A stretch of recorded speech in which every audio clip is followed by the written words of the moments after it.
Non mais déjà ils n'étaient pas d'accord pour le nom du Premier ministre.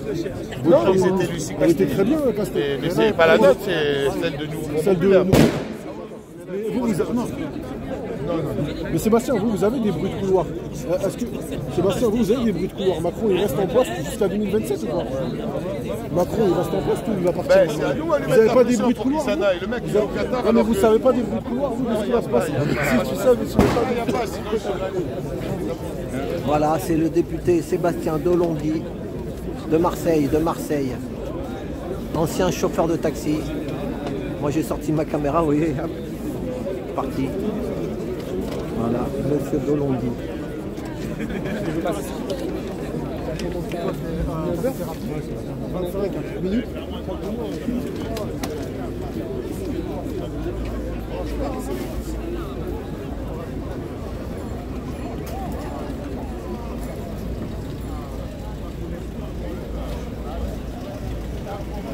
Nous n'avons pas la majorité, c'est ça le problème.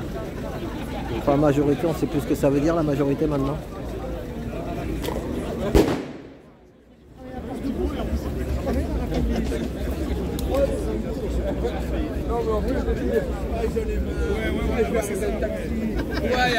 C'est mort.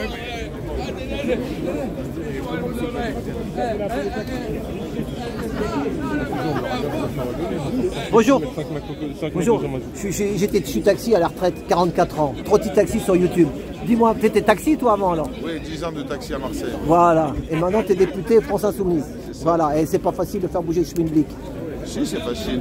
Il suffit juste que les taxis se mobilisent pour maintenir la pression et puis après le reste suit. Il n'y a pas de raison. Là aujourd'hui, le budget il est passé. Ils l'ont imposé avec le 49.3. Nous avons déposé une motion de censure. Si la motion de censure est votée par l'ensemble des partis politiques et qu'on fait tomber le gouvernement, il y aura donc un budget, on va dire, fonctionnel qui va passer. Et en début d'année, on va juste renégocier ce budget. C'est là où moi, en tant que député taxi, je vais pouvoir déposer des amendements pour demander la suppression des 330 millions d'euros d'économies qui est demandé dans ce budget pour ne pas embêter les taxis. Et si ça marche, ben voilà, on aura gagné. Et on peut gagner. Pour une fois, on peut gagner. Ah ouais. C'est pas quand on s'est fait avoir à multiples reprises contre l'ubérisation de la société, etc., où ils ont enfoui toutes les affaires. Là, aujourd'hui, on peut gagner. C'est voilà. Ça. Bah, merci à toi. Courage, merci. Et comme disait monsieur... Mais en fait, c'est important parce que si je ne fais pas d'éducation populaire sur ce qu'il se passe, en fait, j'entends plein de choses. Il y en a, ils sont là, oui, mais là, le budget va repasser, si ça l'autre. Non, ça se passe comme ça. Parce que moi, on m'a dit... Et en plus, pour une fois, vous avez un vrai représentant qui est en capacité de faire bouger les choses. Donc, il faut vraiment... Mais il va falloir, je t'explique juste une chose. Le jour où je vais déposer les amendements, on va s'organiser. Parce que moi, dans vos boucles, là, je vais vous envoyer l'adresse mail de tous les députés de l'Assemblée nationale et leur demander de soutenir les amendements qu'on dépose. Parce que si on le fait, qu'on leur met la pression, on a la possibilité aussi que derrière, on ne soit plus récupéré dans, je sais pas moi, 3 ans et on va nous dire on va faire des économies encore sur le monde du taxi. Parce que le taxi, en vrai, si vous regardez, moi, le jour où j'ai commencé, la semaine qui a suivi, il y a eu une manifestation. J'en ai fait 10 depuis. En l'espace de 15 ans, j'en ai fait 10. C'est-à-dire que c'est régulier, qu'à chaque fois, il y a un problème avec le taxi. Un coup, c'est le transport sanitaire, un coup, c'est le compteur, un coup, c'est les problèmes avec Uber, après c'est ci, après c'est là. Il y a toujours un problème. Il faut se battre pour tout. Maintenant, tu vas déposer à la gare de Lyon, frérot, tu es là, tu dois payer le parking. C'est devenu vraiment, en fait... C'est compliqué, mais c'est un commerce tout autour du monde du taxi. Et il faut juste se battre pour expliquer qu'on est des artisans et qu'en fait, on n'est pas des bourgeois. Et que les bourgeois, ils ont la possibilité d'avoir des aides financières de l'État, ce qui représente la première dépense de l'État, alors que ce qui rapporte le plus à l'État, c'est la TVA. Et la TVA, vous connaissez très bien ce que c'est, parce que vous la payez, la TVA. Voilà. Tout le monde l'a reçu. Ah, il l'a envoyé aujourd'hui. Il ne faut pas se laisser faire, il ne faut pas se laisser abattre. Donc là, la motion de censure, j'espère qu'elle va être votée demain à 20h. Moi, je vous appelle à rester mobilisés jusqu'à demain 20h ici, parce que vous allez écrire l'histoire de ce pays aussi, parce que vous aurez maintenu une pression particulière autour de l'Assemblée, là où le budget a été voté, où il est passé en 49.3. Ben, tu leur entraînes. Si jamais la motion de censure ne passe pas, je serai d'accord avec toi. Tu feras ce qu'il faudra. Et je serai derrière toi. Et je serai derrière toi. Mais c'est-à-dire faire quoi? C'est-à-dire rester là et Faire comme les agriculteurs. Montrer que vous êtes en capacité de bloquer le pays en vous organisant et en montrant que vous ne devez pas vous laisser faire et en montrant que tout simplement vous n'êtes pas des pigeons dans cette société. Tout simplement. Ben non, vous allez les obliger à actuer. Voilà, c'est ça. Eux, ils vous ont oublié, mais vous allez les obliger à se mettre en action. C'est-à-dire que vous allez aller dans les maisons mères et vous allez les obliger à mettre en mouvement les taxis dans ce pays. Et qu'ils appellent tout le monde à bloquer le pays. Si la motion de censure n'est pas votée. Si la motion de censure elle est votée, on a jusqu'à donc fin janvier, début février, pour voir si les amendements que je vais dire passent ou pas. Et si ça passe pas, il va falloir remonter au créneau.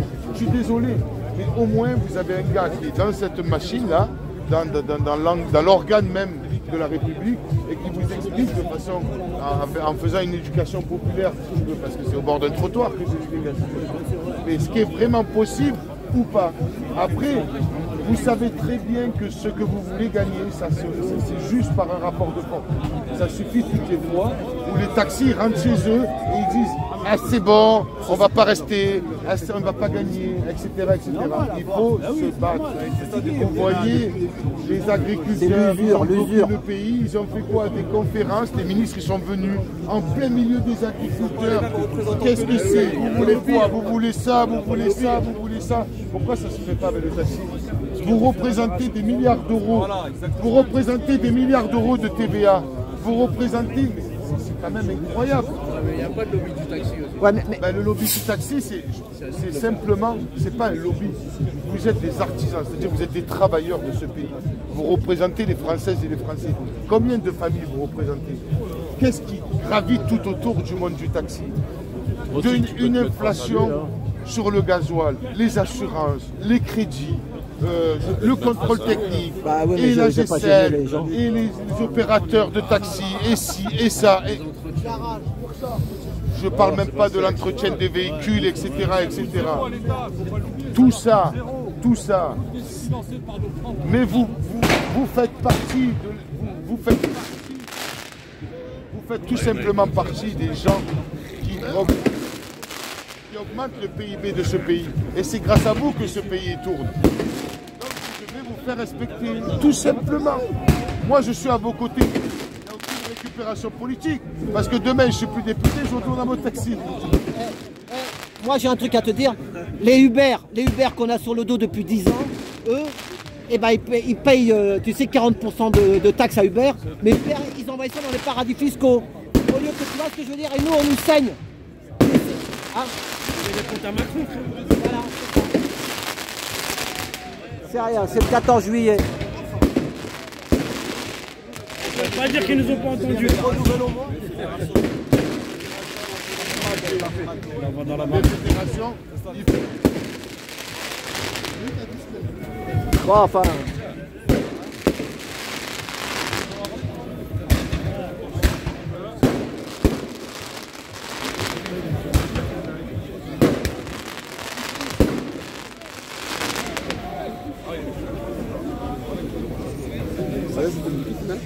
C'était le bouquet final. Monsieur Mélenchon, il avait dit, tu sais quoi, l'esclave, il est dans la poche, le téléphone, le smartphone, là. On est devenus des esclaves avec les applications. Servons-nous de tout ça pour se retourner contre toutes ces grandes entreprises. C'est ça. Parce que c'est eux qui se gavent, ils se gavent, et en plus, ils payent, ils sont au Delaware. Voilà. Allez, courage. On fait comme on peut. Bon, enfin... Tu l'enverrais tout à l'heure parce que...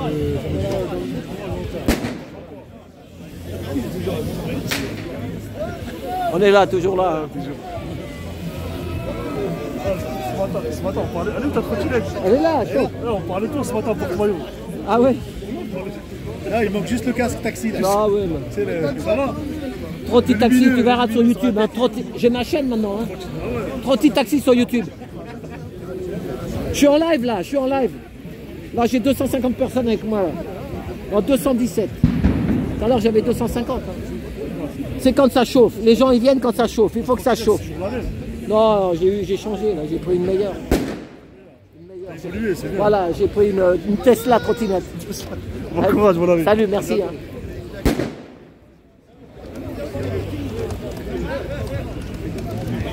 Ouais, ben voilà. Hein.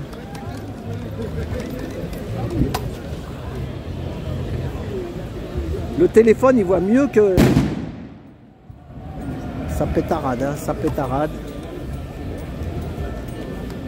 C'est les mortiers, vous voyez, c'est les mortiers, c'est ça les mortiers. Les mortiers.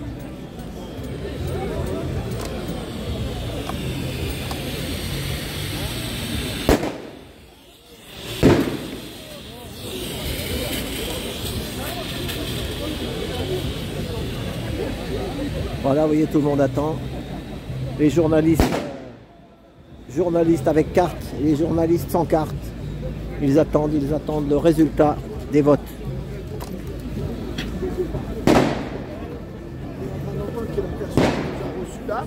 Apparemment, ce serait une dame qui sert des cafés. Ah, c'est la présidente de l'Assemblée. Donc ce serait une conseillère. Une ramasseuse de gobelets. Madame Pipi. Comment elle s'appelle la dame? Madame Passe-Dessus. Madame Par-Dessus. Et il y a Monsieur Fantôme aussi.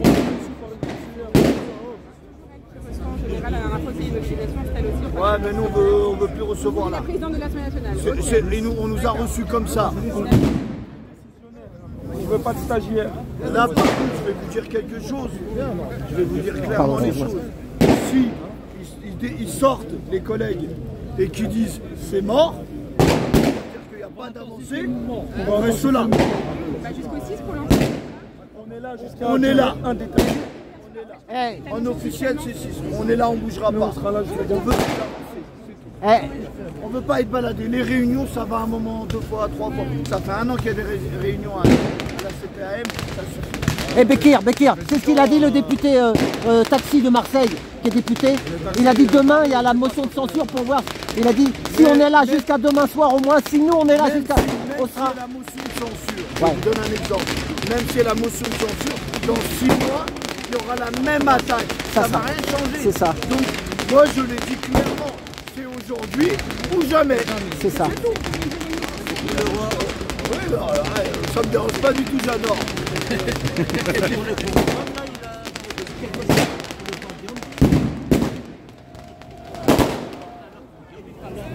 Mais oui, oui.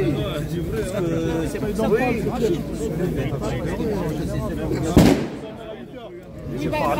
C'est BFM. Vous voulez dire c'est ça? Je parle de quoi? Non, mais on a donné des Oui, on personnes va qui sont parler rentrées. de...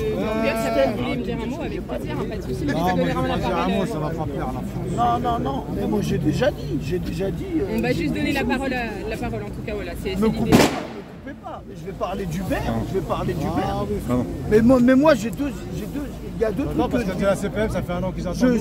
Ça fait 10 ans qu'on je vise Uber et la CEPAM. Et Macron. Non, on peut pas. Ouais, je pense que c'est un truc à la même peut-être. On peut pas viser Qu'on soit Macron. plus audible. C'est une mauvaise idée. Parce que c'est une mauvaise idée. C'est lui leur papa. Alors on y va. Oui. Bekir. Pourquoi on peut pas parler de Est-ce que vous pouvez juste papa me donner votre fonction s'il vous plaît? Oui, bonjour, je me présente, je m'appelle Bekir. Je suis chauffeur de taxi. Très bien, expliquez-nous un peu la situation. C'est la première journée de mouvement, en tout cas ici où vous vous rassemblez. Bah écoutez, aujourd'hui on a un mouvement massif, on a tous les taxis de France, énormément de taxis de France et de banlieue qui sont arrivés. Je pense qu'on doit être à peu près à 2000 minimum sur ce point de blocage. On a eu un gros blocage aussi hors, comment je pourrais vous dire, hors préavis. On a eu un gros mouvement aussi sur la symbolique de la porte-maillot. On a des collègues qui ont bloqué aussi la porte-maillot de manière assez forte. Voilà, donc là, cette nuit on hésite à voir, on a des collègues qui sont rentrés pour négocier, pour voir comment les dossiers avancent. Nous on a deux dossiers principaux. On a un dossier concernant la Caisse nationale d'assurance maladie et le deuxième volet qui est très important aussi, c'est Uber, les communs du taxi dans sa généralité. C'est ça. Alors qui est-ce qui a été reçu là actuellement? Par qui? Comment ça se passe? Bah écoutez, on nous a reçus, on a... Où est-ce que vous êtes reçu? Qui a été reçu par qui? On exactement, au ministère, à l'Assemblée nationale, on est reçu par Madame Par-dessus. Madame Par-dessus. Le fantôme. Et, on a un taxi de banlieue qui est en haut, on a un taxi parisien et on a un taxi de province aussi. Et au ministère du Transport, on est reçu aussi parce que le sujet d'Uber concerne énormément le ministère des Transports. On est reçu aussi il y a un taxi banlieue qui représente un taxi parisien et un taxi de province. Mais la globalité de la chose, si vous voulez que je revienne sur les revendications, voilà, les revendications qu'on avait aujourd'hui, c'est que quand on voit aujourd'hui le président de la CNAM le directeur de la CNAM prend des décisions unanimes sans nous consulter. En gros, on nous fait des réunions, mais des réunions qui mènent à rien. On cherche à nous imposer une convention qu'on ne peut pas accepter. Les taxis ne peuvent pas travailler à 1 € du kilomètre et que les patients soient parqués comme du bétail dans le transport partagé. Leur idée c'est de faire en sorte que les taxis, les clients, les patients soient parqués dans des salles d'attente et ensuite, en gros, qu'on fasse un espèce de covoiturage. Et c'est cette idée-là. Et maintenant, je vais vous appuyer sur le poison de la France, 10 ans, c'est-à-dire une multinationale américaine qui a pour ambition de toute façon rentrer dans le transport partagé médical avec sa plateforme Uber Santé par exemple, parce que ils veulent rentrer dans ce domaine-là. Et voilà, là où nous, ça nous dérange beaucoup, on veut bien comprendre qu'ils veulent faire des économies. Mais avant de vouloir faire des économies sur la population et sur la classe moyenne, je les invite à faire des économies sur une société américaine qui est en train de piller notre pays, qui fait des milliards d'euros de bénéfices et qui n'est pas capable de payer plus de 5 millions d'euros en France. Donc moi, je dis en France, les Français d'abord. C'est ça le message. Et justement, concernant la mobilisation, là, comment ça se passe? Est-ce que c'est plutôt calme? Est-ce que c'est un petit peu augmenté? Voilà, comme ça, vous direz, je vous pose la question. Aujourd'hui, on a eu un mouvement d'ampleur. Je pense que c'est le mouvement, le plus gros mouvement qui est arrivé depuis la Porte Maillot. On est quand même monté à un chiffre, je pense, entre 2500 et 4000 taxis qui sont vraiment venus de partout. C'est-à-dire qu'en Ile-de-France, du coup? Non, toute la France. Là, je parle regroupé en Ile-de-France. Chamonix, même Chamonix, Mont-Blanc. S'il vous Je veux plaît. dire regroupé en Ile-de-France. Les taxis, on a fait un appel à ce que les taxis viennent directement à l'Assemblée nationale. Ici, on est arrivé au moins sur du 2500 taxis. Actuellement, là? Actuellement, bien sûr, mais le problème qu'on a, c'est qu'on n'a pas laissé, on nous a pas laissé nous stationner partout. Donc ça a débordé. Au plus fort de la mobilisation ici à Invalides, on était à près de 2000-2500 personnes, c'est ça? On était au moins 3000, sachant qu'aussi on avait un autre cortège. Aussi, on avait un autre cortège aussi hors du préavis de grève sur la symbolique de la Porte Maillot, et eux ils étaient au moins plus de 1000 aussi sur la Porte Maillot. C'est plutôt calme, c'est comment là? La journée elle est plutôt calme, elle est plutôt un peu mouvementée? La journée, le matin ça s'est bien passé. Et là après ça a commencé à se tendre, et puis comme j'ai dit, de toute façon c'était aujourd'hui ou jamais. Donc le coup de force c'était aujourd'hui qu'il fallait le faire. Je pense que les taxis l'ont fait. Là on attend qu'ils sortent. Si ça va pas, on reste là, on bouge pas. Oui. L'idée c'est de continuer, effectivement vous serez là jusqu'au 6 officiellement. Mais officiellement ça bouge pas, voilà, vous continuerez la mobilisation, racontez-moi. Bah écoutez, malheureusement si on nous force à faire des choses, mais je vous dis madame, je répète, qu'est-ce que nous a ramené Uber, à part de la précarité dans ce pays, des chauffeurs VTC au final qui se retrouvent à payer des 40, je les défends pas. Les chauffeurs de VTC ils deviennent taxi après. Laisse-moi finir, des chauffeurs de VTC qui se retrouvent, c'est des humains comme nous les chauffeurs de VTC, hein. On en a de communautés qui se retrouvent à payer 40% de commission. Ils arrêtent après. Ils manifestent tout le temps. L'ubérisation n'a rien ramené dans ce pays de positif. On voit qu'en vérité, le pays est pillé par une société qui ne veut pas payer d'impôts. Et on ne veut pas que les malades, et ce système de transport, on y veut que les malades et les systèmes de transport partagés aillent comme ça. On a besoin que les patients et les malades, on puisse les choyer. Voilà, le côté humain est vraiment très important. Voilà. Vous en attendez beaucoup là de ce rendez-vous, là vous en attendez beaucoup quand ils vont sortir, vous espérez qu'il y a une modification, une amélioration, quelque chose? Vous attendez pas... Je vais vous dire très sincèrement, Je l'espère pour eux. C'est un conseil qu'on donne. Ok, très bien. Eh ben, merci beaucoup. Merci à vous.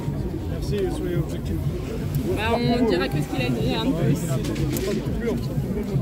C'est l'Île-de-France, ça. Ouais, exactement. C'est ça, c'est pas national. Là, il y a beaucoup de taxis de toute la France. Ouais, bien sûr. Il y a de Après, toute la prendre France. nos images, Moi, j'ai c'est vu pas- des gars de Chamonix, des gars de, Oui, ça, je sais, de mais la partout. elle est suivie, Voilà, hein, mais là, donc, vous voyez, c'est BFM Île-de-France. Donc, c'est pas la femme du chauffeur de taxi qui est à Chamonix, elle verra pas. Effectivement. Après, bon, on est là. Bah, après, je si- sais, madame, c'est pas vous qui décidez. On en parlera pas. Non, non, mais je vais pas vous embêter, madame. Non, y a pas de Moi, je connais Gilets jaunes depuis le début, on sait comment ça marche. On va étouffer tout ça, une fois que c'est bien étouffé, mais c'est pas vous, madame. Vous faites votre métier. Courage, madame. Courage, je vous aime. Voilà, allez.